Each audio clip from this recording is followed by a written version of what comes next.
ఈ విధంగా mutton fry చేసి చూడండి. చాలా బావుంటుంది. ముందుగా శుభ్రం చేసుకున్న మటన్‌ని కుక్కర్‌లో వేసుకొని, దానిలోకి రుచికి సరిపడా సాల్టు, చిటికెడు పసుపు, హాఫ్ లీటర్ వాటర్ పోసుకొని 5 విజిల్స్ వచ్చే వరకు ఉడికించుకో. ఈలోపు స్టవ్ మీద కడాయి పెట్టుకొని దాంట్లో 2 స్పూన్స్ ఆయిల్ వేసుకొని, మసాలా దినుసులు, జీడిపప్పు వేసుకొని వేయించుకోవాలి.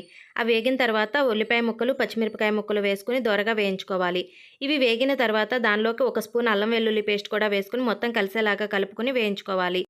ఇప్పుడు దీనిలోకి చిటికెడు పసుపు, రుచికి సరిపడా సాల్టు, హాఫ్ టీ స్పూన్ కారం, హాఫ్ టీ స్పూన్ ధనియాల పొడి వేసుకొని మొత్తం కలిసేలాగా కలుపుకోవాలి.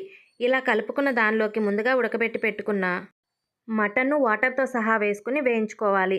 ఇలా మొత్తం ఉడికి దగ్గర పడేంత వరకు వేయించుకోవాలి. ఈ విధంగా డ్రై రోస్ట్ అయిన తర్వాత half teaspoon garam masala వేసుకొని మొత్తం కలిసేలాగా కలుపుకోవాలి. చివరిగా కరివేపాకు వేసుకొని మొత్తం కలిసేలాగా ఇంకొకసారి కలుపుకోవాలి. అంతే, ఎంతో టేస్టీగా ఉండే మటన్ ఫ్రై రెడీ. చూడండి ఎంత మెత్తగా, మృదువుగా చాలా